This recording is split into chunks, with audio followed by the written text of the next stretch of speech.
Olá, pessoal, boa tarde.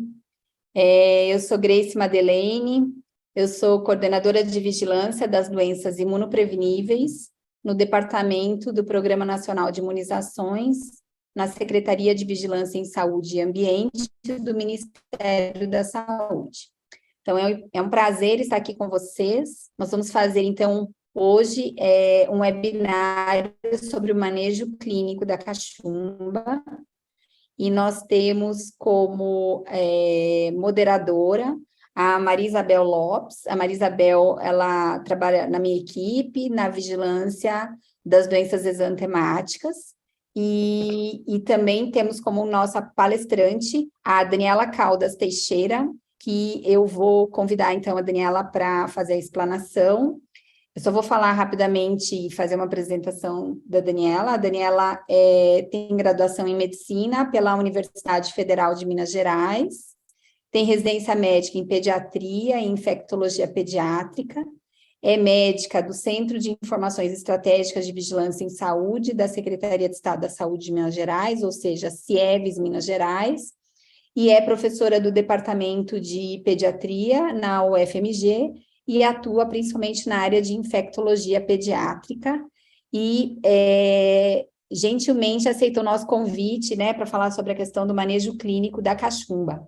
É uma doença que a gente quase não está muito nas mídias, mas é uma doença que existe, que precisa de um manejo adequado, e também tem uma série de dúvidas em relação a menino, principalmente a menina, crianças do sexo masculino. Então, acaba que a Daniela vai trazer aqui para a gente uma série de informações nessa tarde, para a gente aprender um pouco mais sobre o manejo clínico da cachumba. Então, muito obrigada, Daniela, por ter aceitado o convite, e passo a palavra para você. Boa tarde, muito obrigada pelo convite, é um prazer estar aqui hoje com vocês. Então, vou falar um pouquinho sobre o manejo clínico da cachumba, mas para isso a gente vai precisar, então, passar por alguns tópicos, desde a introdução, manifestação clínica, manejo, e falar também um pouquinho sobre a prevenção. Bom, a cachumba ou a gente chama também, né, de parotite infecciosa, é uma doença viral aguda, ela é imunoprevenível, e ela vai ser caracterizada principalmente por uma febre e o aumento das glândulas salivares, principalmente aqui a parótida. Então, justamente por isso, a gente chama de parotidite, mas esse aumento pode acontecer também das outras glândulas salivares. A parotidite também é uma doença sazonal, ela tem um pico de incidência, principalmente no final do inverno, início da primavera, que para a gente aqui vai ser finalzinho de agosto, início de setembro. E a população que é mais comumente acometida, então, são as crianças, né, escolares, os adolescentes ou adultos jovens, tá? Ela vai ser pouco comum nos pequenos, nos menores de 1 ano, principalmente porque geralmente uma pessoa adulta, então uma mulher adulta, ela já foi imunizada ou já teve exposição prévia à doença, então geralmente ocorre a passagem transplacentária de anticorpos maternos, que protege essa criança aí, principalmente nesse primeiro ano de vida, até que ela seja imunizada. Tá? Ela é uma doença que também apresentou uma grande redução na sua incidência, principalmente depois da implementação da vacinação de rotina em larga escala. Em alguns países, como os Estados Unidos, chegam a falar até uma redução de 99% dessa incidência.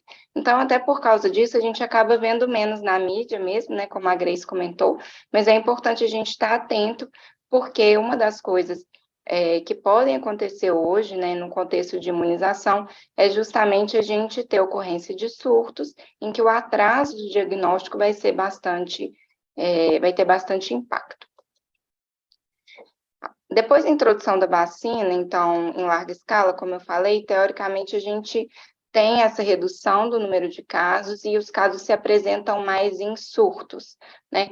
Mas eu trouxe aqui um gráfico, alguns dados que foram elaborados gentilmente pela Coordenação de Vigilância de Doenças Imunopreveníveis, para a gente apresentar o que a gente tem de dados hoje, lembrando que não é uma doença de notificação compulsória, então a gente acaba tendo dados mais da ocorrência de surtos, né? Que os surtos, sim, são de notificação compulsória. Mas é interessante a gente perceber nesse gráfico que a gente tem um número bastante importante de casos relacionados a pacientes da faixa etária de 30 a 39 anos e 40 a 49 anos, que é uma idade que a gente realmente não esperava que respondesse por um número tão grande de casos, né? Esse dado, ele vai nos sinalizar justamente a necessidade de a gente estar bem atento às coberturas vacinais na população adulta. Segundo os dados do próprio Guia de Vigilância Epidemiológica do Ministério, a gente pode estimar que mais ou menos 85% da população adulta não imunizada ou na ausência de imunização terá a doença em algum momento. Lembrando que quando a gente fala de pacientes doentes, a gente tem ainda um percentual grande, então mais ou menos 1/3 dos casos que podem ser infectados e assintomáticos.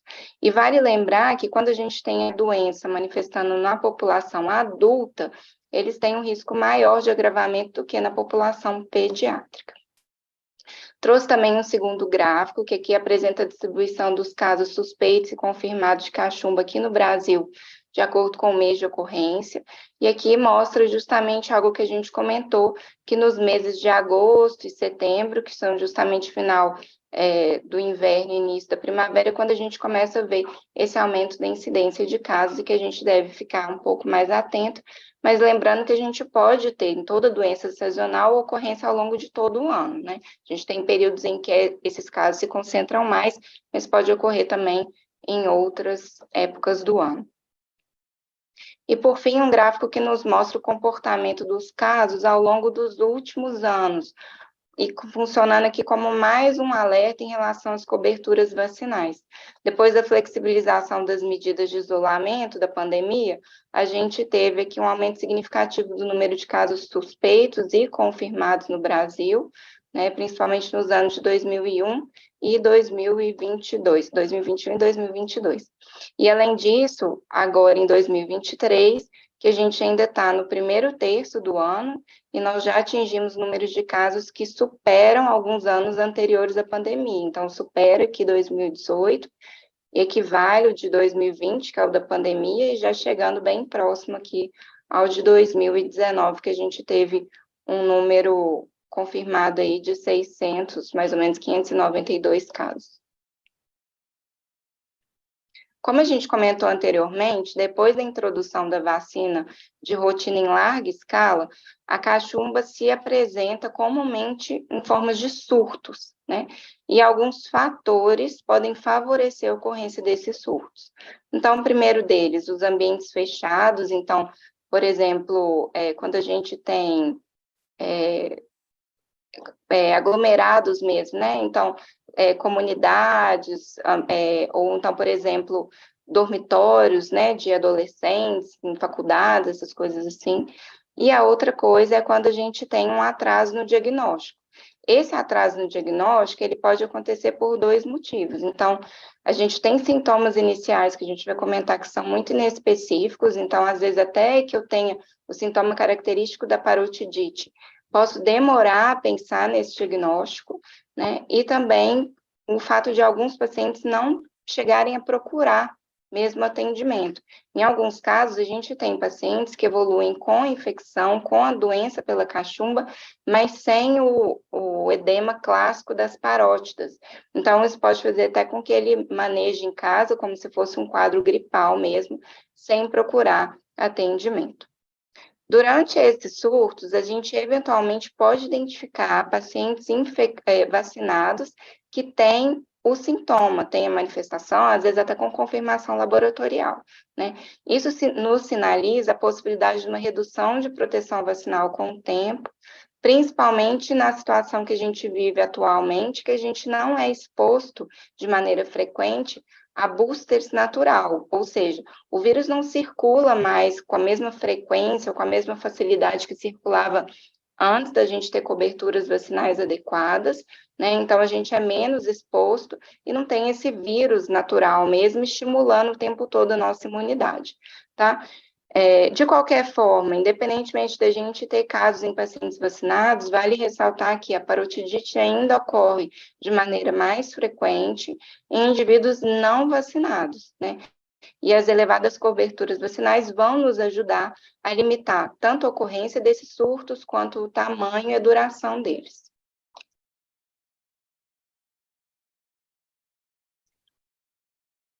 A parotidite, ela é uma doença que ela é altamente contagiosa e ela basicamente vai ser transmitida por gotícula.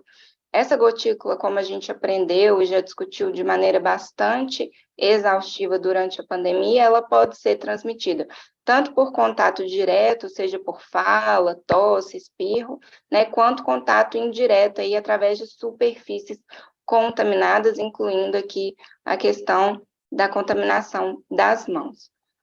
Os pacientes, eles geralmente se tornam contagiosos mais ou menos 6 a 7 dias antes do início dos sintomas. Isso se estende até 9 dias, mais ou menos, depois do início dos sintomas. Mas eles são mais contagiosos, ou seja, apresentam uma maior excreção viral no momento que precede o surgimento da parotidite, então exatamente antes. O que muitas vezes nos dificulta, porque quando eu tenho a suspeição clínica, faço o isolamento, oriento o isolamento, o paciente já pode ter exposto outras pessoas. E vale ressaltar aqui que o período de incubação médio é de 16 a 18 dias, mas ele pode variar, chegando de 12 até 25 dias. A principal e mais comum manifestação dessa doença, então, como a gente já comentou, é o aumento das glândulas salivares, e aqui principalmente a parótida, que vai vir geralmente acompanhado por febre.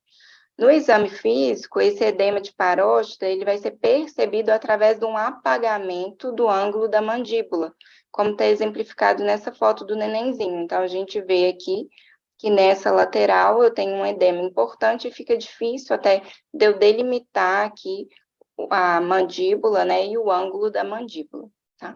Essa parotidite, ela pode ser uni ou bilateral, mas geralmente ela vai começar unilateral e depois de alguns dias ela se torna bilateral.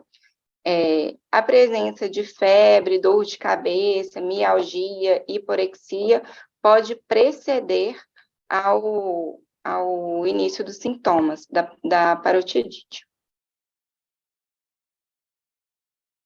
Outro achado que vai ser possivelmente encontrado no exame físico é uma hiperemia ou aumento do orifício do ducto de Stentz.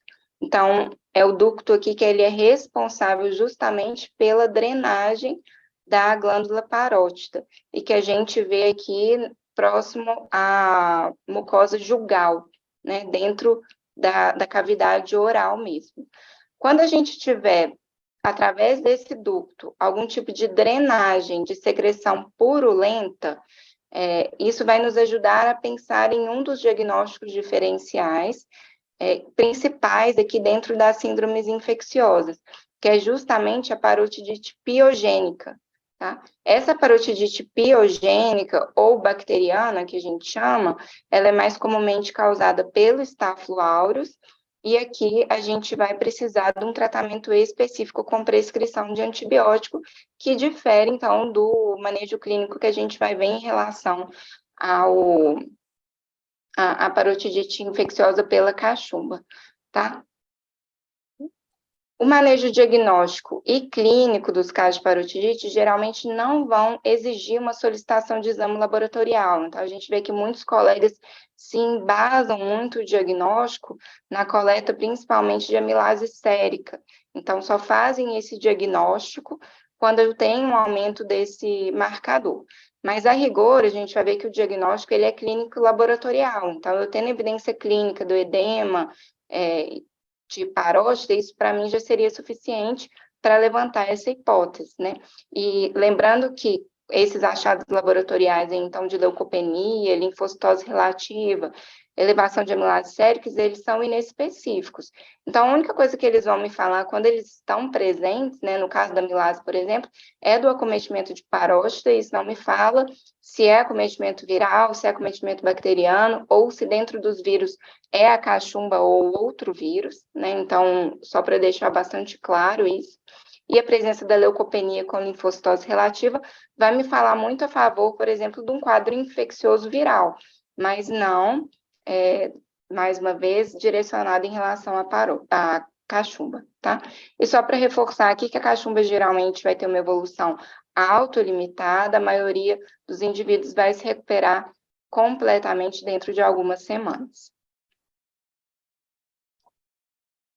As complicações, então, como a Grace também já comentou aqui na abertura, são algo, algo que nos preocupa muito em relação à cachumba, que o leigo nos questiona muito e que existe muita dúvida em relação até mesmo ao manejo profissional dessas infecções.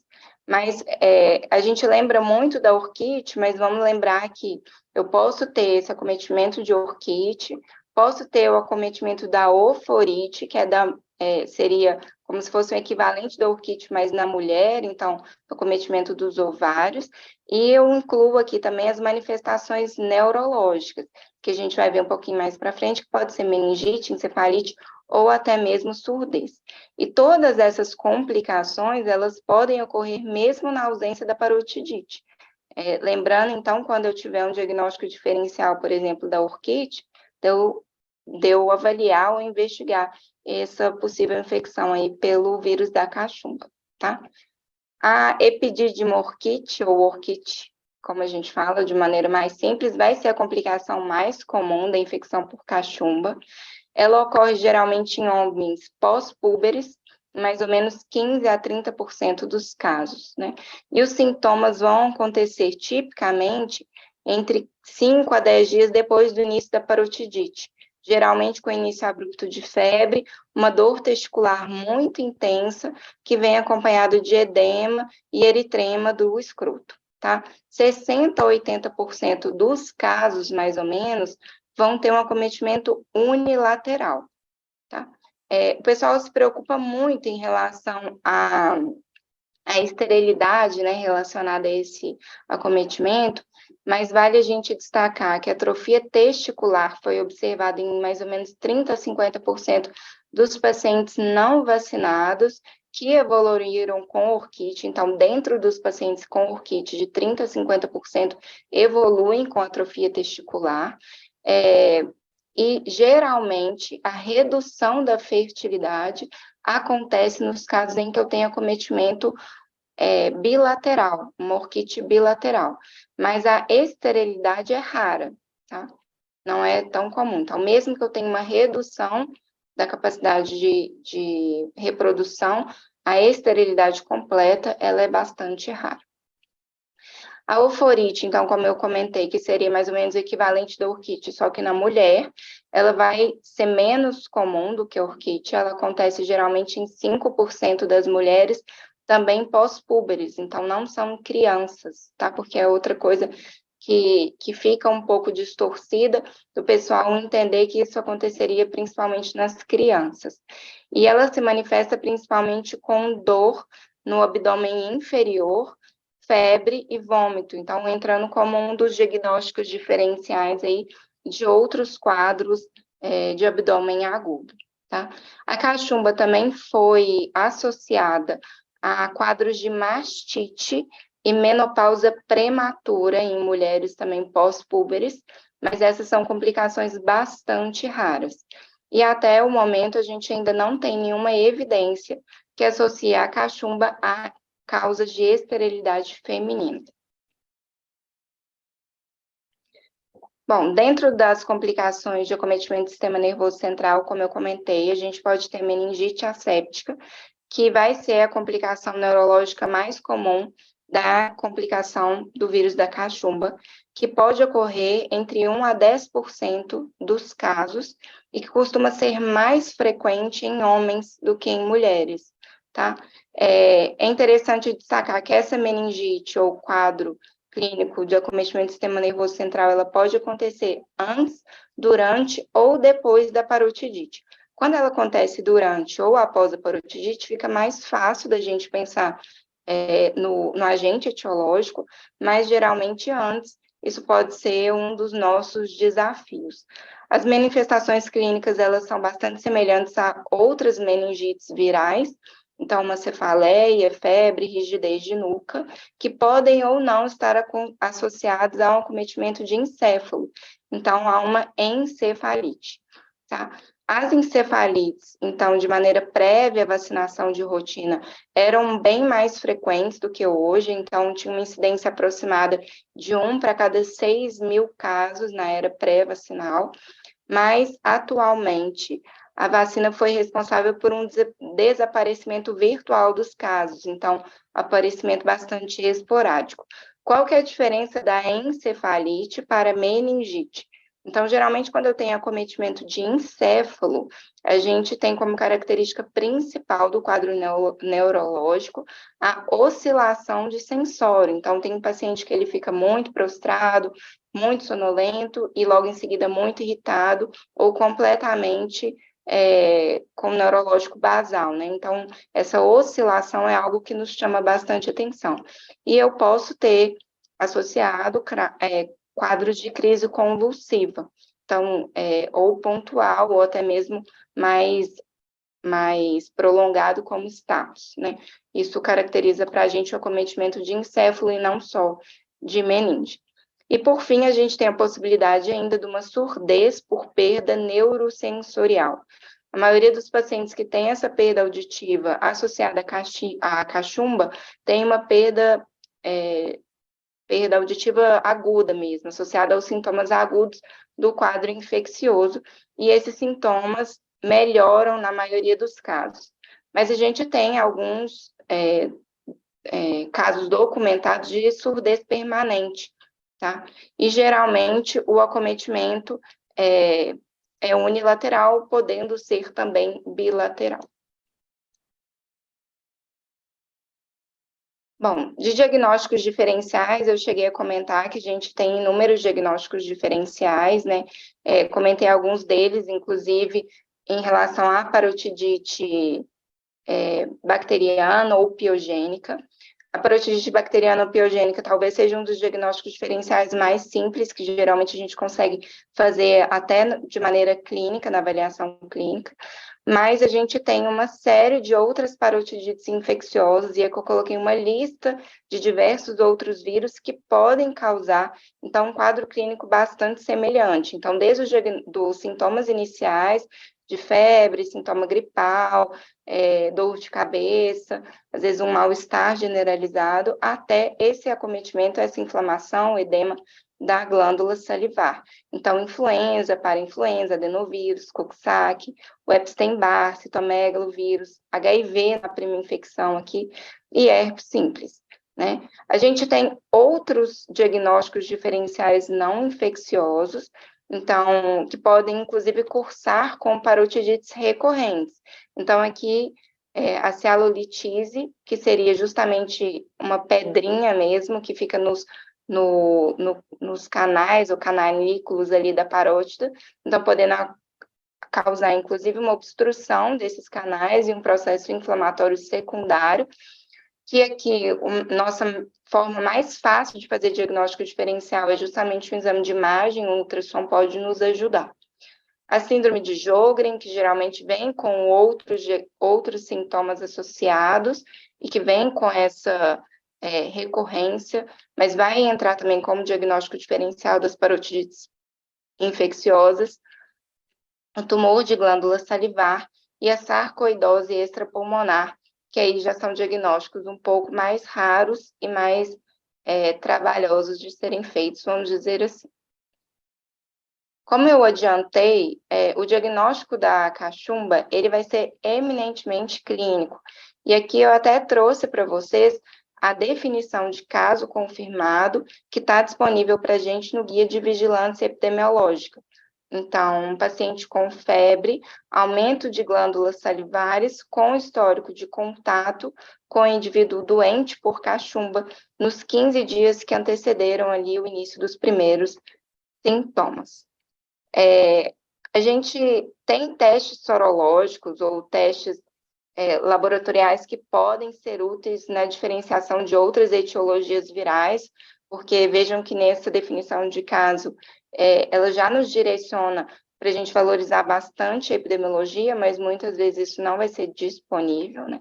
Só vale lembrar que quando a gente dispõe desses testes, então eles não estão acessíveis em todos os serviços que a gente trabalha, mas quando a gente dispõe deles, Vale lembrar que o IgM para cachumba ele pode permanecer positivo por até 4 semanas depois da infecção, tá? E que a gente tem outros tipos de teste hoje que podem ser utilizados como os testes de detecção viral. Então, o RT-PCR, da mesma forma que a gente amplamente utilizou para COVID, a gente tem outros testes que podem fazer tanto o diagnóstico de cachumba, mas também diagnóstico de influenza, para influenza, e em alguns serviços, principalmente serviços de saúde suplementar, a gente tem painéis virais que testam todos esses vírus, ou vários desses vírus, no mesmo material, numa mesma amostra, facilitando para a gente o diagnóstico diferencial. Isso vai ser importante, às vezes, para a gente falar, explicar para a família, mas a rigor talvez não mude muito o nosso manejo, porque em termos de isolamento, teoricamente, a gente deveria orientar isolamento respiratório por pelo menos 5 a 7 dias de todos os pacientes que têm uma síndrome gripal, seja ela causada por Covid, seja ela causada por cachumba, por influenza, para a gente evitar a exposição desnecessária de outras pessoas, né? Então, independente do diagnóstico etiológico, de certeza, a nossa recomendação de isolamento permanece. E em relação ao manejo clínico, a gente não tem um tratamento específico para o vírus da cachumba. Então, aqui o que a gente vai indicar basicamente seria um repouso, analgesia e observação cuidadosa quanto à possibilidade de evolução com complicações. Então, da mesma forma que numa outra síndrome gripal, a gente orienta também sobre possibilidade de evolução, retorno para reavaliação, caso surjam novos sintomas ou agravamento dos sintomas. Aqui também a gente teria que orientar de maneira mais direcionada a esse tipo de complicação que a gente comentou. Então, nos homens, em relação à dor de testículo, né, edema, hiperemia, mulheres, em relação à dor de abdômen inferior, náuseas, vômitos, recidiva da febre, né, e em todos eles em relação a sintomas neurológicos, que podem ocorrer no vírus da cachumba, mas podem ocorrer também com outros vírus que causam quadros gripais. Então, que a gente deveria reavaliar e orientar o nosso paciente de qualquer forma. Né? Na ocorrência da orquite, então, é orientado o uso de suspensórios para a gente tentar mesmo dar um suporte, ele não ter um estresse maior em relação ao órgão, né, vamos dizer assim.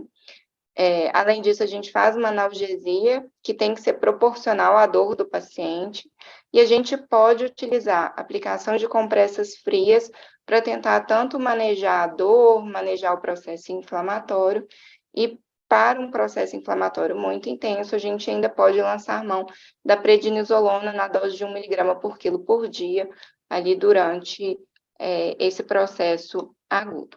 Nos casos que cursam com acometimento do sistema nervoso central, a gente vai ter um tratamento basicamente suportivo, de acordo com o quadro neurológico apresentado pelo paciente. Bom, vale lembrar, né, que a cachumba, parotite infecciosa, é uma doença que tem uma prevenção primária, que está indicada através da vacinação. O esquema vacinal vigente no Programa Nacional de Imunização hoje inclui, então, 2 doses da vacina, então, uma primeira aos 12 meses de vida, então, 1 ano, e uma segunda dose aos 4 anos de idade. Lembrando que a SBIM, né, Sociedade Brasileira de Imunização, até coloca para a gente a possibilidade da gente adiantar essa segunda dose, fazendo aos 15 meses de idade, usando a vacina tetraviral, por exemplo, para a gente dar a varicela em conjunto, ou associando a vacina triviral com a varicela, só reforçando que eu preciso do intervalo mínimo de 3 meses entre as doses, tá? Para as crianças, então, só porque a gente comentou que existe uma possibilidade de queda dessa proteção vacinal ao longo do tempo, né, e que isso, inclusive, pode explicar a gente ter alguns casos de pacientes imunizados com doença confirmada em situação de surto, né, a gente tem que lembrar que para essas crianças ou pessoas adultas, né, que já têm um esquema vacinal completo, basicamente não existe hoje uma evidência que justifique que a gente dê uma terceira dose como rotina. Então, vou recomendar para os meus pacientes uma terceira dose, um reforço como rotina. Mas a gente pode considerar, de acordo com uma situação de exposição, então, se eu estou tendo algum surto na minha cidade, aumento do número de casos, isso sempre discutido com as referências técnicas, né, para a gente tomar decisões sempre embasadas e conduzidas de maneira adequada. Então, eu posso avaliar e considerar essa dose de reforço, ou então de campanha, tá? Só relembrando que essa é uma vacina de vírus vivo, então a gente tem contraindicação em pacientes que usaram imunoglobulinas ou que foram transfundidos nos 3 meses anteriores, e em contraindicação em pacientes imunossuprimidos, seja por doença ou por uso de medicação, como corticoide, quimioterápicos ou gestantes, tá? Para os pacientes que são HIV, mas que não estão com imunossupressão severa, eles podem ser vacinados, e aí geralmente a gente avalia aí os níveis de CD4 e a liberação do médico assistente. Por fim, eu não podia falar de uma doença imunoprevenível sem, no momento atual que a gente vive, reforçar sobre os benefícios do nosso Programa Nacional de Imunização, tanto para o coletivo, mas também para o indivíduo, né? Nós que somos profissionais de saúde, nós precisamos nos engajar nessa luta que o Ministério da Saúde está encabeçando contra as fake news e contra as desconfianças que foram implantadas, né, na população em relação aos nossos imunizantes. E como uma forma de incentivo, desculpa, eu passei aqui, mas como uma forma de incentivo, né, para mostrar como cada um de nós pode fazer a diferença em relação a essa questão de adesão vacinal, eu trouxe aqui um gráfico que é embasado em dados de uma pesquisa do CDC, que conseguiu demonstrar como que uma orientação profissional bem feita, adequada, é capaz de impactar na taxa de efetivação da vacinação dos nossos pacientes.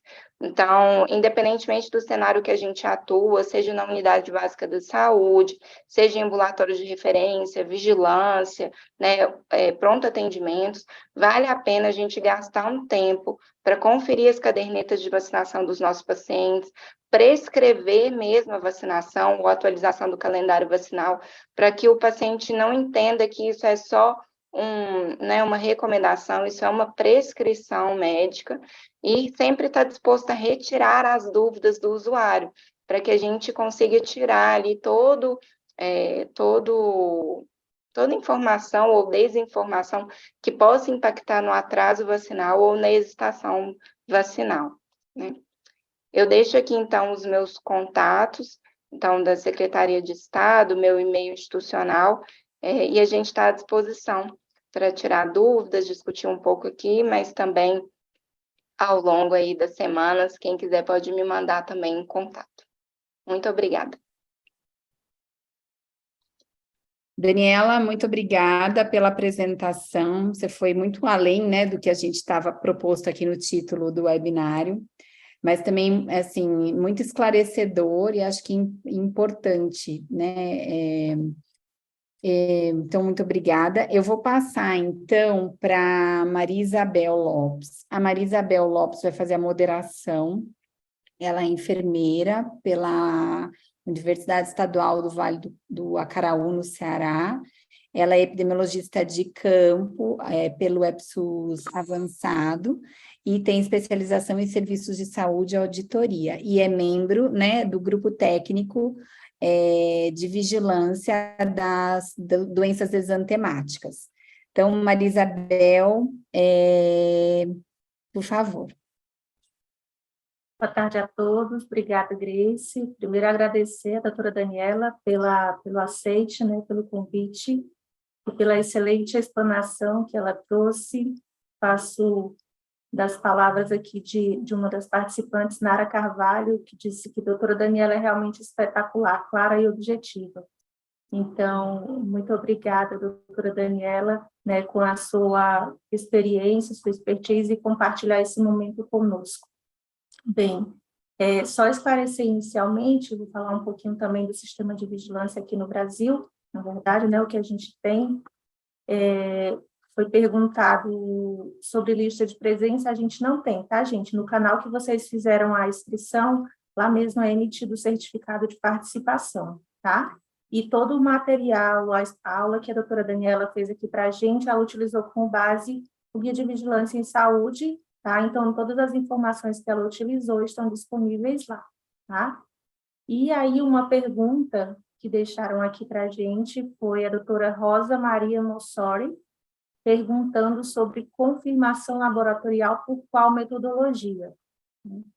Então, eu não sei se a doutora Daniela gostaria de falar um pouco antes, e aí eu faço então, algumas considerações.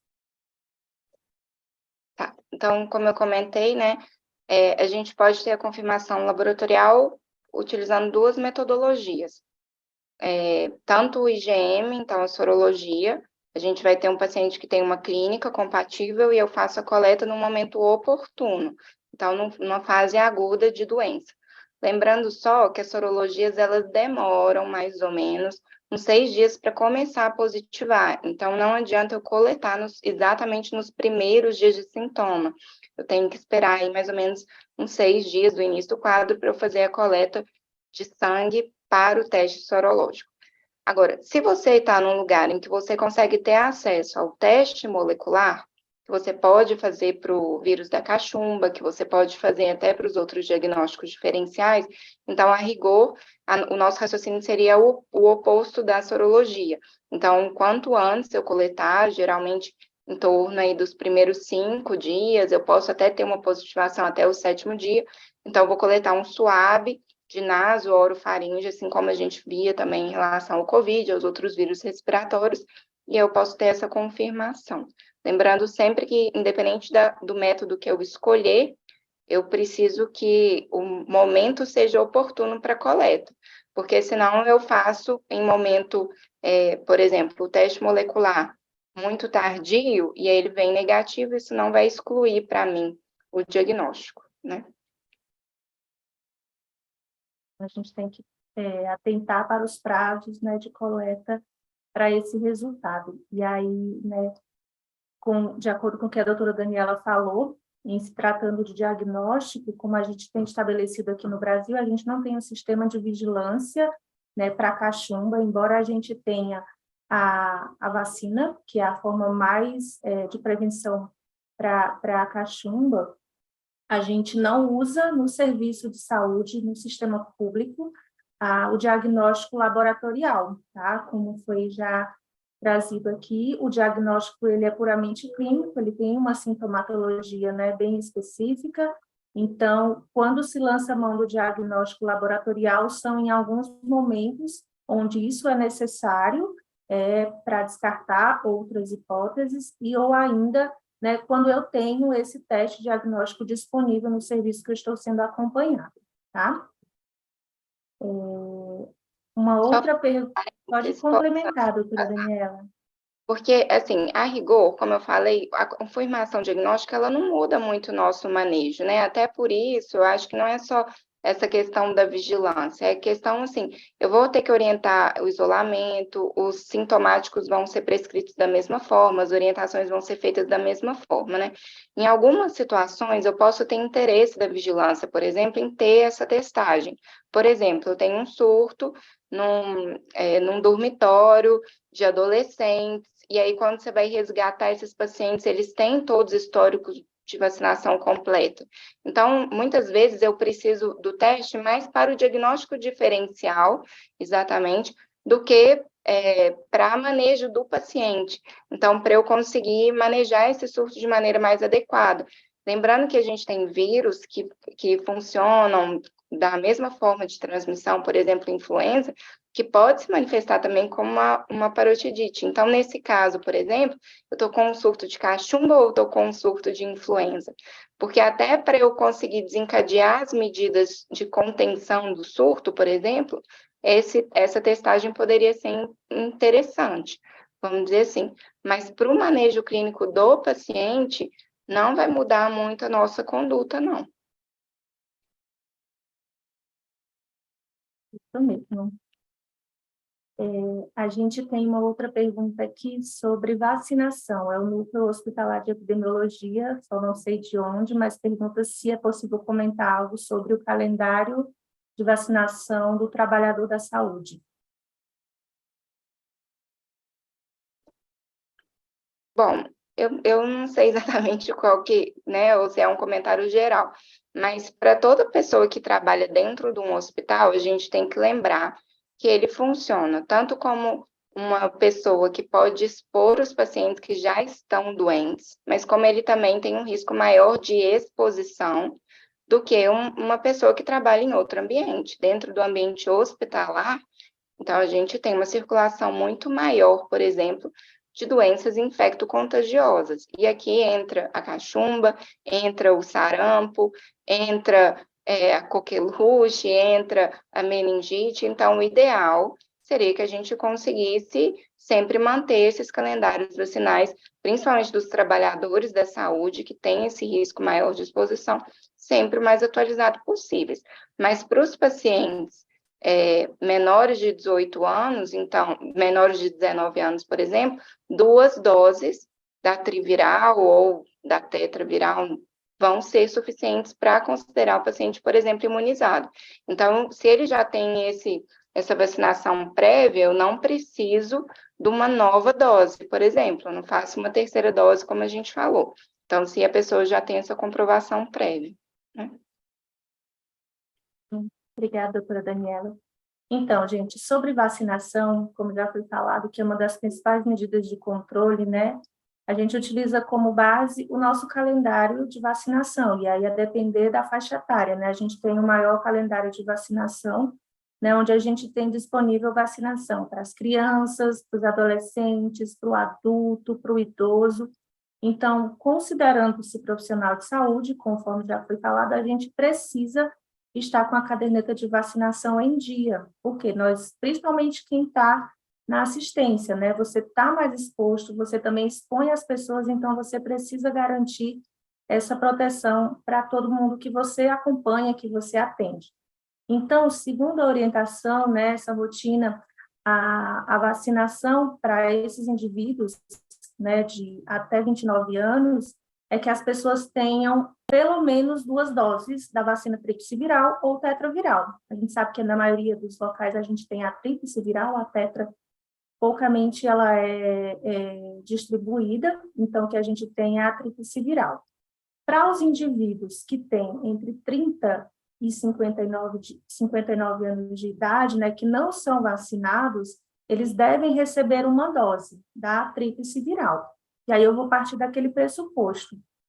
Vacina, eu só considero o indivíduo vacinado aquele que consegue me comprovar a vacinação. Se ele diz, eu sou vacinado, e não apresenta essa comprovação, a caderneta, então eu considero ele como não vacinado e administro uma dose, se ele estiver nessa faixa etária de 30 a 59 anos, e administro 2 doses, né, fazendo a primeira e aprazando a segunda para os indivíduos que têm até 29 anos de idade, tá? Independente aí de ser profissional da saúde, é isso, tá?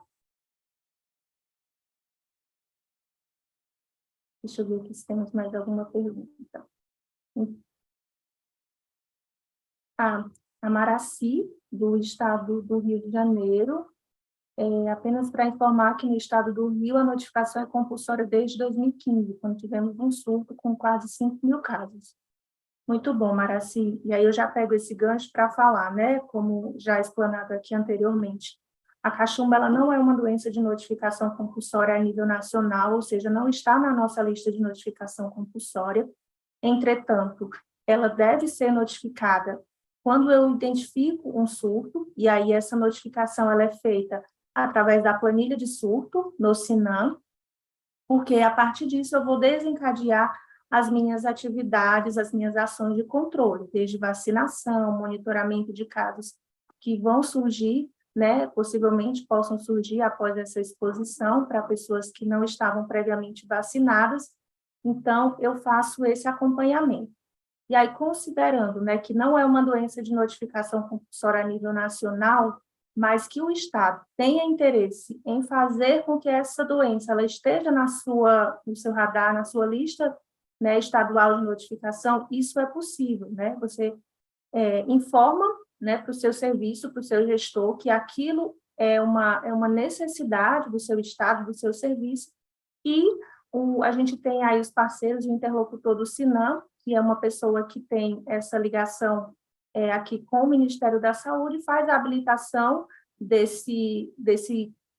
da entrada desse dado, né, desse código, para que no seu estado essa notificação ela seja realizada, né, conforme a sua necessidade, tá?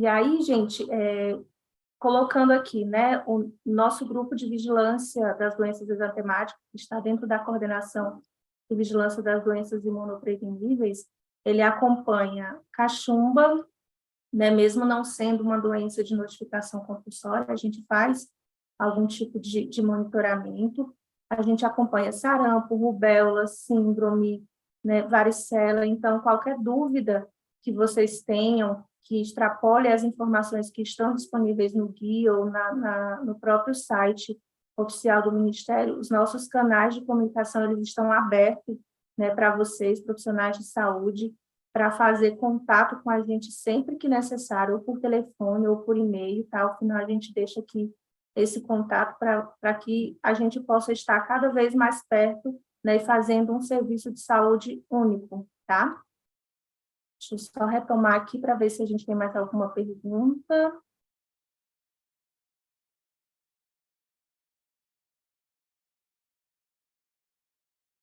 Tá, o DIVEP de Contagem, acho que é Minas, ele fala, sim, os testes não estão disponíveis no SUS, em geral o diagnóstico é clínico.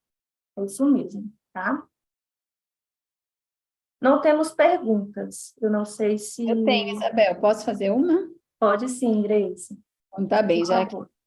tá mais calmo, né?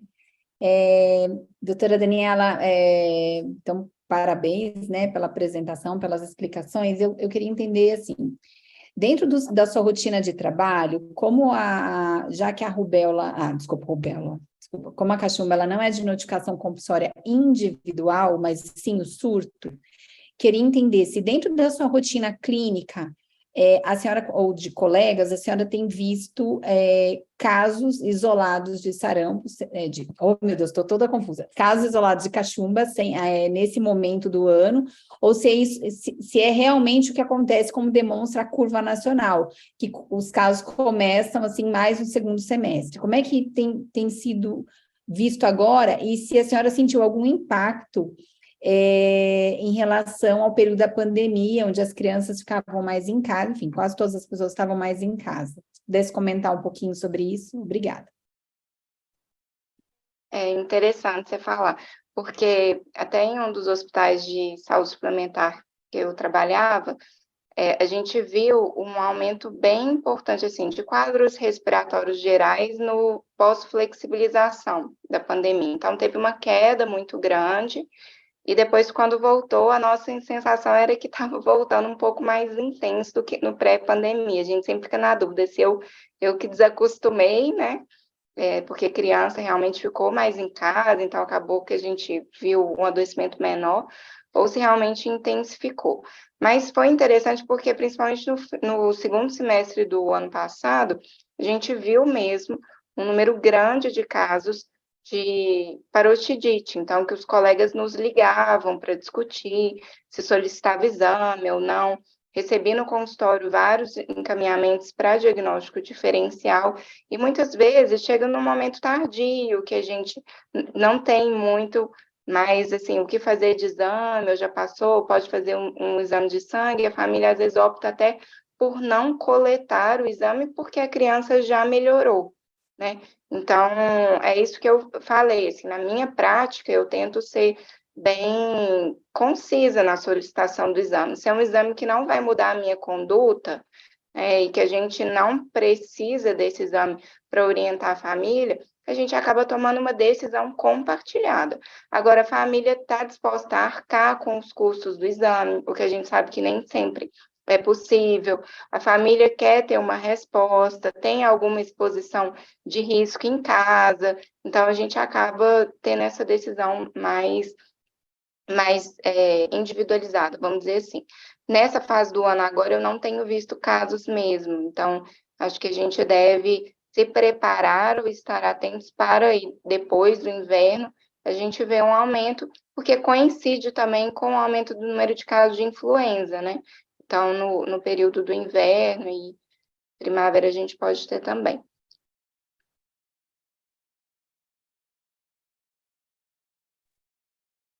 E também pode coincidir com o período de férias do meio do ano, né? Que acaba que, enfim, tem uma aglomeração aí. Tinha, né? Hoje em dia nem sei tanto, porque as crianças brincam tão mais sozinhas com o computador, só com as telas e não mais entre si, né? Mais alguma pergunta, Isabel?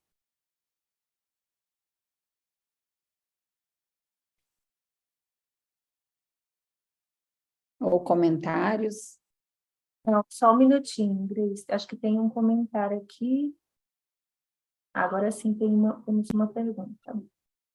É Luciene Mota. Eu já vi alguns médicos sugerindo 3 doses de vacina de tríplice viral. Isso é pertinente? Tem alguma pesquisa sobre isso? Então, foi algo que a gente comentou, né? De rotina, isso não é uma conduta que é baseada em evidência, mas a gente pode avaliar uma terceira dose no caso de surto, por exemplo, no caso de um aumento muito grande no número de casos. Então, como foi comentado no chat sobre esse caso de 5.000 casos de cachumba, né, no Rio, eu nem tinha conhecimento sobre isso. Então, eu posso, numa situação dessa, avaliar, por exemplo, uma vacinação em massa, uma vacinação indiscriminada, por exemplo, uma campanha de vacinação. Nesse caso, eu posso, porque eu tenho um benefício maior. Mas, a rigor, não existe recomendação da gente vacinar adolescente ou adulto com uma terceira dose, não. E para o paciente adulto, se ele já teve as 2 doses comprovadas na infância, eu não preciso dar uma terceira dose também, porque ele é profissional de saúde ou porque alguma outra justificativa, né? Não sei se você quiser completar. Exato, doutora Daniela. É isso mesmo, gente. A recomendação é que sejam feitas 2 doses, tá? Dentro do esquema, a depender aí para as crianças, né? Aos 12 e aos 15 meses. E para os profissionais de saúde, comprovadamente que, a depender da idade, como a gente já falou, até 29 que ele tenha 2 doses, e entre 30 e 59 anos que ele tenha pelo menos uma dose comprovada. Tá? Então, assim, não tem evidência científica mesmo em relação a uma terceira dose. O que se faz são nesses momentos excepcionais onde a gente temos uma campanha de multivacinação. A criança já tem 2 doses. Ela pode ou não pode tomar uma terceira dose? Não tem contraindicação, né? Então, se essa criança, os pais, os cuidadores, né, acharem que a criança, né, pode tomar uma terceira dose, isso não a impede. Bem como também nas situações de surto, né? Quando eu já tenho uma dose, e para minha faixa etária, 2 doses também, e se essa pessoa for orientada, né, dentro dessa situação específica de surto, o custo-benefício para a prevenção também não tem nada que a impeça de fazer uma terceira dose, tá? Eu acho que a gente tem uma outra... Posso só fazer um parênteses antes de você colocar essa... Claro. A gente tem orientações que vêm do Ministério da Saúde sobre campanhas de vacinação indiscriminada, né? Ou seja, eu vacino todo mundo dessa determinada população-alvo, independente do calendário vacinal da criança, por exemplo, ou do adulto. Vale a pena a gente só colocar um parênteses, né? Qualquer vacina, por melhor que ela seja, ela não protege 100% das pessoas vacinadas. Então, vacinar não é igual imunizar. Por quê? Porque quando eu dou uma vacina, eu dou um estímulo para o organismo reconhecer esse estímulo que eu dou e ele ser capaz de produzir anticorpo. O que quer dizer que essa capacidade de resposta do anticorpo depende da minha capacidade individual. Então, se eu estou temporariamente com o meu sistema imune mais debilitado, por exemplo, porque eu acabei de sair de um resfriado, eu acabei de sair de não resfriado não, mas de uma doença mais grave, ou então porque eu uso alguma medicação, eu posso ter uma capacidade menor de resposta à vacina. Então, é por isso que nenhuma vacina é 100% de proteção. Quando eu faço uma campanha indiscriminada de vacinação, ou seja, eu tenho as 2 doses comprovadas, mas existe uma orientação de vacinar todo mundo, eu quero justamente pegar essas pessoas que se vacinaram, mas que não se protegeram, ou seja, não se imunizaram verdadeiramente, e eu quero dar para elas uma chance de serem agora imunizadas adequadamente. Então, isso é algo que geralmente os profissionais questionam muito, a população questiona muito. Existem campanhas de vacina indiscriminada e existem campanhas de vacina direcionada, que é só para atualização. Então, essas que são só para atualização, eu vacino só aquele que não tem as doses, por exemplo, de calendário. Mas para o outro, eu vacino todo mundo. Então, entra nisso que a Maria Isabel falou. Então, eu já tenho lá as 2 doses da triviral, mas eu estou tendo surto de sarampo. Vou vacinar indiscriminadamente. Meu objetivo é eliminar a circulação de sarampo no meu estado, por exemplo. E aí é para eu vacinar mesmo quem tem as 2 doses, né? E tem esse benefício aí adicional. Exato, doutora Daniela. E para além disso, né, como você falou, o ato de vacinar, né, eu estou vacinando e não necessariamente todo mundo vai responder a essa vacina, né? Eu tenho aqueles não respondedores, então quando eu ofereço uma terceira dose, seja num surto ou numa campanha indiscriminada, eu estou adicionando a essa pessoa uma nova oportunidade, né, de ter uma maior proteção contra uma determinada doença pela vacina nesse momento.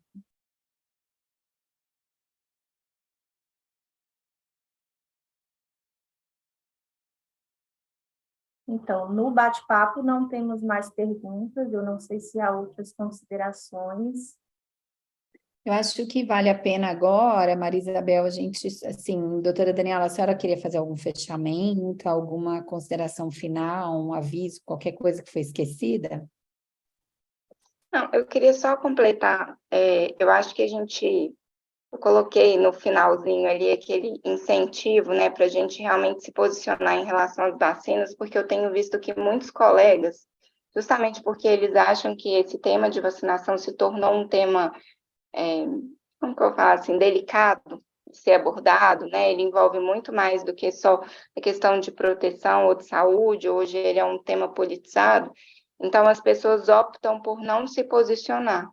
Mas existe, quando a gente faz isso, a gente deixa de ter um benefício muito grande, né? Uma atuação que a gente realmente poderia fazer diferença, não só para esse indivíduo, mas para a comunidade em que a gente atua. Então, é por isso que eu coloquei aquele gráfico final mostrando como que uma orientação profissional bem feita, ela faz diferença nesse cenário, né? E como que a gente precisa se atualizar nesse assunto de imunização, porque muitos colegas, eu vejo que eles não abordam, porque eles têm dificuldade, às vezes, de tirar dúvidas sobre as fake news, ou sobre dúvidas mesmo que surgem, se funciona, se não funciona, eu preciso, mas por quê? E aí a pessoa se sente muito apertada em relação a isso, acha que não vai conseguir responder e opta por não abordar o assunto, né? Então, imunização é um tema que todo mundo, então não é só pediatra, porque pediatra acaba estudando muito esse tema, não é só infectologista, né? É o médico, o clínico geral, o enfermeiro, o técnico da sala de vacina, porque muitas vezes a dúvida chega lá na sala de vacina, né? Todos nós precisamos nos manter atualizados, né? Procurar fontes seguras para orientação sobre esse tema, para que a gente possa realmente fazer a diferença na ponta junto aos nossos pacientes. Acho que é isso. Mas muito obrigada pelo convite. Foi um prazer estar aqui com vocês durante essa tarde. Nós que agradecemos, doutora Daniela, muito obrigada. Eu só vou fazer uma complementação, assim, que embora o Ministério da Saúde não receba notificação, a gente não recebe notificação individual, mas a notificação do surto, onde existe uma planilha, onde os casos ali são informados de forma agregada, né? Assim, na verdade, nem é de forma agregada, porque você pode colocar o nome do paciente, idade, informações mínimas de cada um dos pacientes que pertencem a cada um desses surtos. Eu imagino que a gente não consegue abrir aqui para a doutora Maraci do Rio de Janeiro falar, mas imagino que eles tenham tido algum tipo de monitoramento específico no período do surto. E é isso, né? Na rotina, ela não é de notificação compulsória individual, mas se for notado pelo serviço de aumento de casos acima do esperado para aquela população, isso se configura um surto. E, às vezes, um surto, ele não é só comunitário, ele pode ser um surto numa escola, numa creche familiar, já é compulsória de acordo com a portaria. E aí a ficha não é a ficha individual, igual existe a ficha para o sarampo, é uma ficha um pouco mais genérica, que você notifica, né? Notifica como surto e você escreve qual é a suspeita do surto, até que você consiga efetivamente fechar o diagnóstico. Então, você já tem o diagnóstico e você já coloca o CID da cachumba especificamente. E assim acontece também para outras doenças que têm vacina. De forma geral, a maior parte das doenças tem um modelo de vigilância individual, mas todas têm o mesmo modelo de investigação de surtos, porque a depender da quantidade de casos, se torna inviável fazer notificação individual de 100% dos casos, então se notifica de forma mais coletiva. Acho que uma das exceções que nós tivemos de notificação individual para um grande surto foi a Covid, né? Onde toda imigrante que tivesse suspeita de Covid, ela era para ser de notificação individual. Para isso, foi necessário ser criado um sistema específico online e que também atendesse a tantas notificações como a gente tem para a Covid, que são, né, hoje a base de dados para a Covid, enfim, né, são mais de 170 milhões de registros, porque entre os casos suspeitos, aí depois que a gente vai confirmando, mas tudo vai ficando e consta no sistema de informação. Bom, eu acho que as mensagens principais são essas, né? A gente, né, foi abordada a questão do que é a doença, agente etiológico, o período de incubação, que é importante, o período de excreção viral e a questão de que o quanto ele é contagioso e às vezes a pessoa nem tem sintoma isso, acaba que, acho que esse é um dos fatores, né, uma das características dessa doença, que interfere negativamente para acontecer surto, né? Porque a pessoa não tem sintoma e já está transmitindo. E por muitos dias antes de ter sintomas. O que dificulta essa parte de isolamento, então até mesmo uma quarentena das pessoas. Agora, por outro lado, né, a gente acho que precisa entender também que como o isolamento social, o modelo da quarentena, da Covid, ele ajudou na redução de todas as doenças de transmissão por gotículas. E aí entra a cachumba. A gente vê nitidamente nas curvas como diminuiu o número de doenças transmissíveis nesse período. E não só as doenças de transmissão respiratória, mas também outras, né, como doenças de transmissão alimentar, enfim, todas as outras, as pessoas estando em casa, ficou melhor. Agora também a gente não pode viver todo mundo numa bolha, a gente tem uma vida, né, todo mundo tem que estudar, trabalhar, enfim, a gente vive nisso.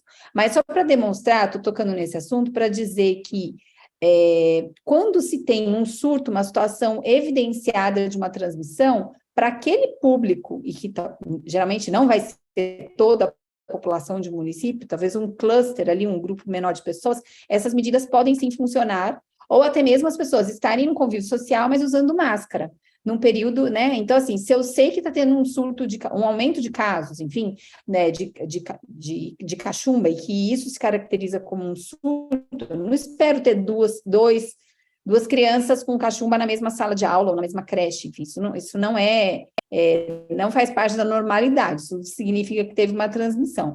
Então, as outras crianças que ali conviveram, a importância dessas, sim, adotarem medidas de controle daquele surto para evitar que outras pessoas, e até mesmo outras crianças, né, enfim, adoeçam.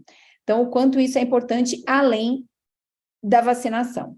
Acho que a vacinação é um tema que é delicado, mas ao mesmo tempo é um tema histórico, e a gente sabe o quanto que as séries históricas, né, para quem trabalha com epidemiologia, a gente vê o quanto que, após a introdução de uma vacina, o quanto que a série histórica daquela doença muda o curso natural daquilo. Você tem uma interrupção e uma queda drástica praticamente em todas as vacinas que a gente vê e avalia a série histórica. Claro que cada tipo de vacina, ela tem, às vezes, um tipo de propósito, mas, de forma geral, esse fenômeno acontece. Eu acho que isso é extremamente importante da gente lembrar essa parte aí, enfim, né, de dados e etc. Isabel, comenta um pouquinho, por favor, acho que eu não sei se está no Tabinete, os dados da cachumba, você lembra disso?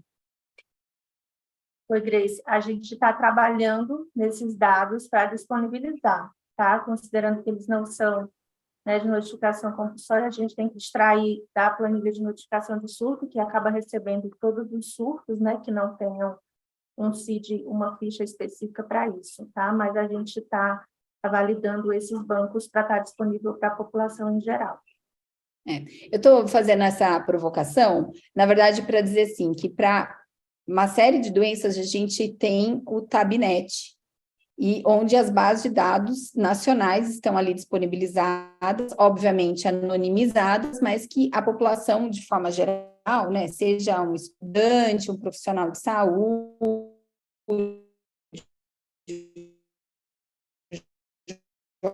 jornalista, enfim, quem tiver interesse em acessar essa saúde e fazer as suas próprias avaliações acerca das notificações e de uma outra série de variáveis que tem ali dentro e que podem ajudar na interpretação do cenário de cada uma dessas doenças.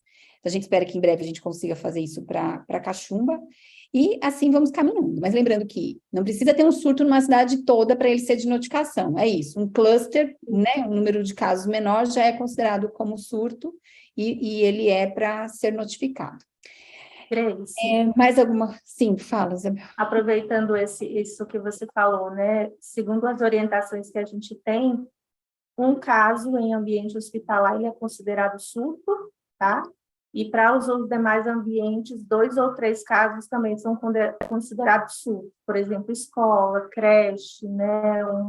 A população que vive privada de liberdade, esses ambientes, asilos, né? Que as pessoas convivem mais restritamente, são esses momentos em que são considerados surtos, tá?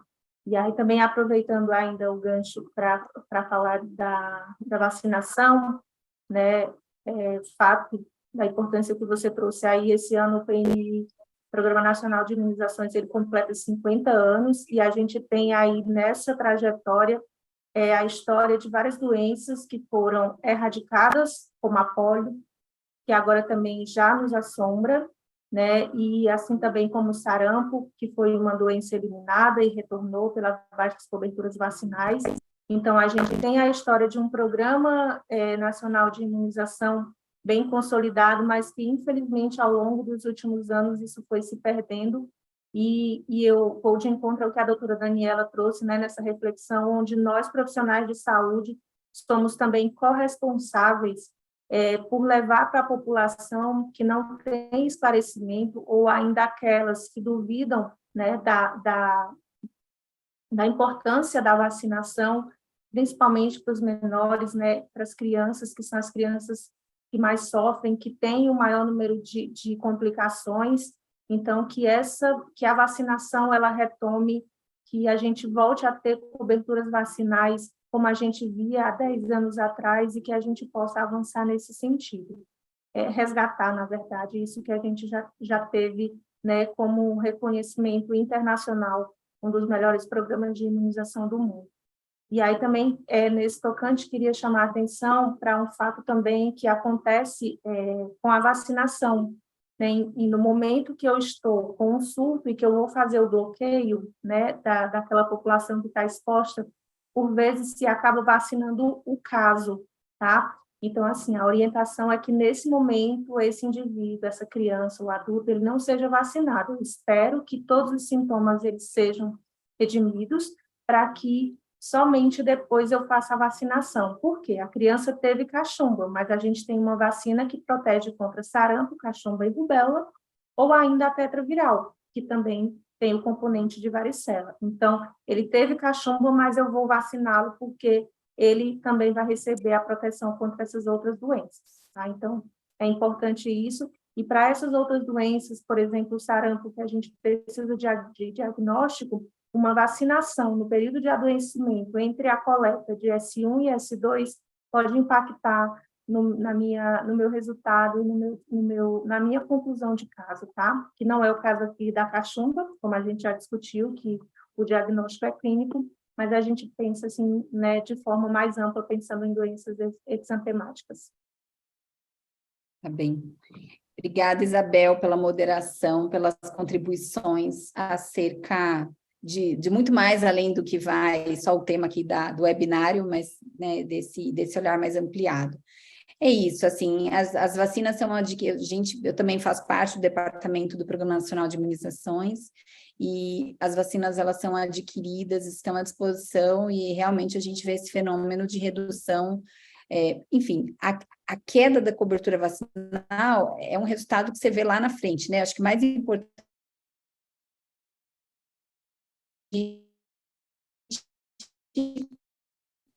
realmente vacinar o ato, a gente realmente precisa resgatar isso dentro da nossa população, da consciência e aí eu falo, né, uma família inteira, né, não é a gente não é só o pai, a mãe, enfim, todos os responsáveis por alguma criança, ajudar nesse momento que é levar a criança, né, para vacinar e etc. E o Programa Nacional de Imunizações está fazendo um grande trabalho nacional para que todo esse movimento de vacinação retorne e que aí sim, como resultado, a gente tenha um aumento das coberturas vacinais. E mais do que isso, né, que as nossas doenças eliminadas, elas não retornem para o nosso convívio, e principalmente para que as crianças, enfim, né, qualquer pessoa, assim, mas principalmente crianças, elas não sejam sequeladas por qualquer uma dessas doenças que são imunopreveníveis. Então, eu falo que o nosso trabalho da vigilância, ele é lá no finalzinho da cadeia, porque o ideal é que a gente não tivesse nenhum caso, né, para que ele entrasse dentro das estatísticas. Infelizmente, isso acontece, a gente tem um sistema de vigilância muito bom, que funciona, mas o ideal é que a gente realmente não tivesse nenhum caso, porque as vacinas funcionam. Bom, é isso. Doutora Daniela, muito obrigada pela sua participação aqui, excelente. Queremos contar com a senhora em muitos outros webinários, para essa parte toda das doenças imunopreveníveis. Isabel, muito obrigada a todos os participantes que estão online, que fizeram comentários ou mandaram perguntas. Então, boa tarde. Só para avisar, então, que as declarações aqui de participação ficam direto no chat, aí no link que vocês acessaram, e que também, não hoje, mas daqui a alguns dias, o link desse webinário estará disponível para consulta posterior. Então, muito obrigada, boa tarde.